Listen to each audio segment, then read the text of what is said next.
Hey, what's up everyone, Morey Croson here, and today we're going to be going over some of the most important cues in order to improve speed, and we're going to hop in the video right now.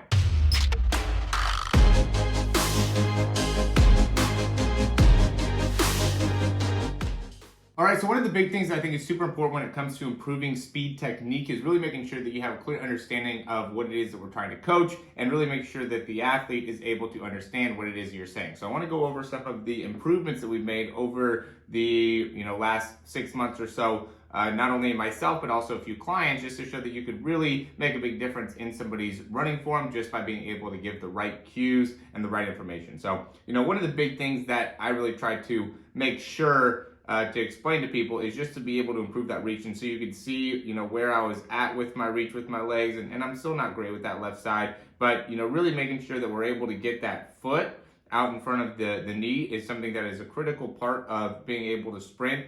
And that's something that I think as a cue is very easy to be able to understand. So, as you're driving through, we want to make sure that we're getting that knee all the way up and through, extending that foot out in front of the knee, right here. And the best way to be able to do that is to get that toe up, and think about getting that toe up. So as soon as I'm pushing off, and we'll get into a little bit faster speed here. So as soon as I'm toeing off, right, because you end up creating a lot of force during that toe off, I'm driving that knee through, and as I'm driving this knee through, I'm thinking about getting that toe up, right? And so you can see as I start to get that toe up, as I'm coming through, and you can see the difference between where I was here with my toe in comparison to where I am here, and how that ends up making a big difference on how well I could actually extend through that leg. I'm just a little bit later here on the left side, and it makes it so I don't get as much of a extended position within the legs. And then from there, you just want to pull that foot back down. And when you're landing here, we just want to try to land with as much of an upright posture as you can. You can see where I'm really kind of bent over here before, making sure that we're trying to keep everything as posturally sound as possible. Really makes it so we could then have a quicker leg cycle and turnover time. All right, so this ended up being a great situation of an athlete that came in and had a speed coach in the past that really was teaching him a lot about being able to create a lot of force down into the ground. And so that ends up being where he's really focusing on, is trying to get as much force downwards into the ground as possible. And you can see how that's impacting how well he can get to his top speed in comparison to on the left.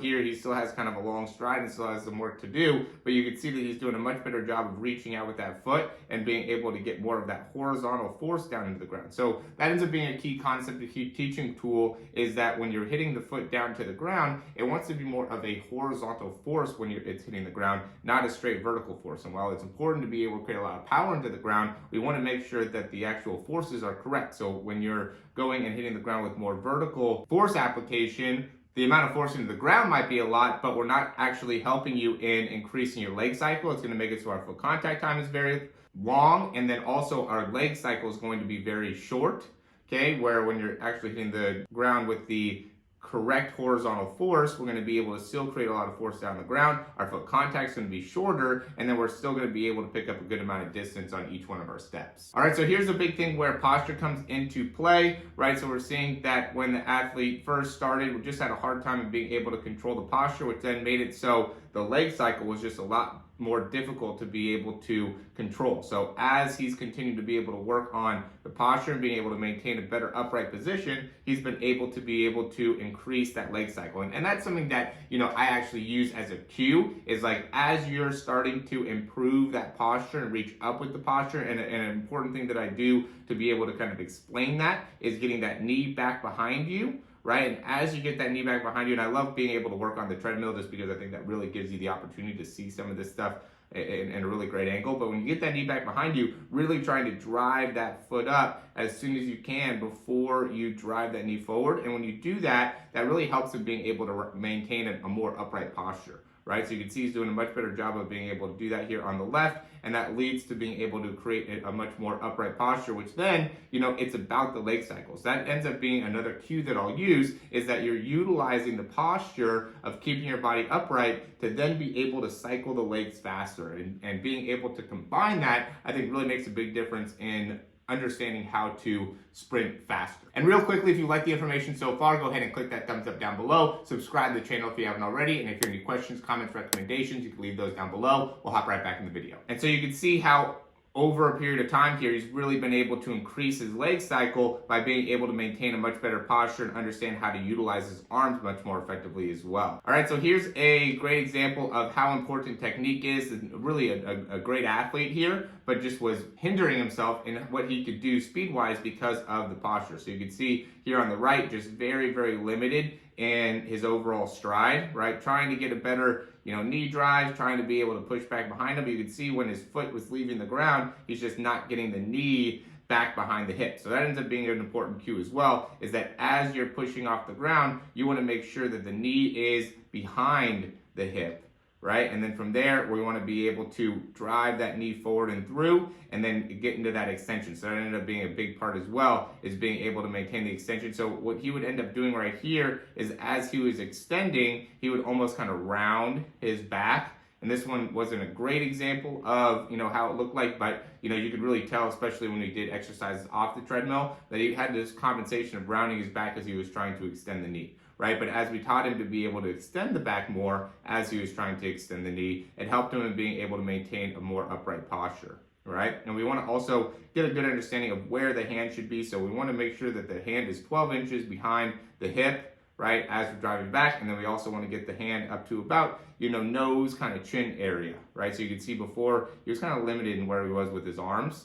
Okay, and that was also limiting how well he could actually open up that stride. And really being able to understand how to get that good knee drive, also improving the overall hamstring range of motion, and then also being able to understand how to get that knee back behind the hip ended up being critical parts of being able to improve his speed overall. Okay, here's one that has to do more with like a side-to-side lean. So you can see as he's landing with the right leg, really wants to kind of lean over to the side here. And so being able to kind of see that ended up being an important part, and really understanding how to be able to reach with those feet and make sure that as you're reaching, you're creating that pull back that maintains a more upright posture and really trying to straighten out that leg during the landing cycle, right? So as he's trying to hit the ground here, he's really thinking about being able to extend that leg and land as straight up as he can with that knee. And then from there, being able to maintain a quick foot contact time. So before, he was doing one of the things that I was talking about before, where he was just trying to create a lot of straight downward force, right? Wasn't getting very much extension with the foot out in front,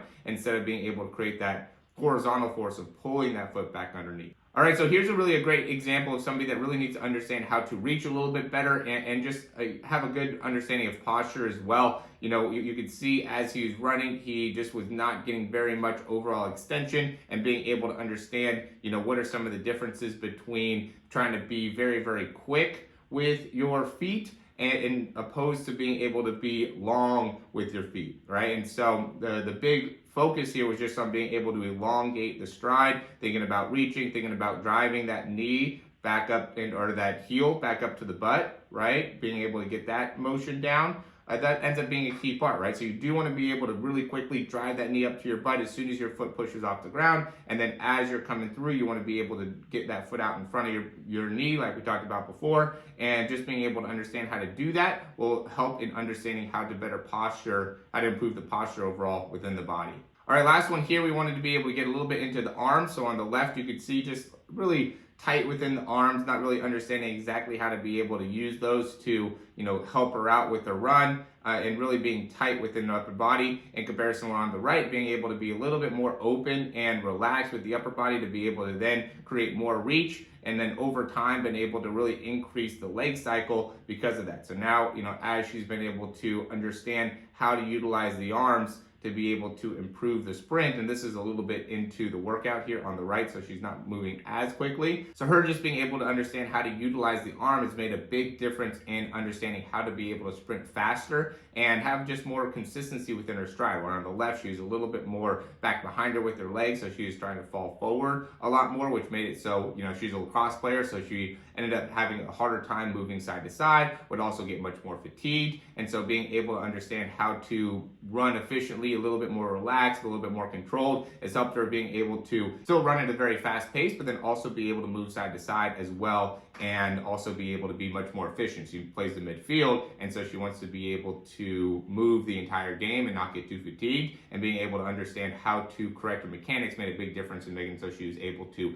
play at a high level for a longer period of time. All right, guys, so as always, thanks for watching the video here. If you're still watching and haven't clicked that thumbs up, go ahead and do that now. Subscribe to the channel if you haven't already. Going to continue to add more great videos just like this, just to get a better understanding of how to improve your sprinting technique. And, one of the big common misconceptions that we get is that people think that you can't really make a big difference in your speed, and it's how genetics and all things like that. And this is a great example, I think, of how really being able to teach mechanics could make a big difference in how somebody runs. Yeah, some of the genetics might play a factor in terms of, being a Olympic 100-meter champion or 60-meter champion, but when it comes to, just being a faster athlete in general, then you could make significant improvements within people's form, and that will make a significant difference in terms of how fast people are able to run. So if that makes sense to you, go ahead and check out the description down below for some of the free things that we're offering, as well as some of our speed programs. We also have breakdowns that we could do. I think the breakdowns would be great. It's very similar to this, where you could send in video just like this to me. I'll break it down. I'll show you what it is you need to work on, and then we'll be able to get you on a program where you can get some drills, exercises, just really work on your technique and fundamentals to make sure you have a clear understanding of what it is you need to do in order to improve your speed, technique, and just overall capabilities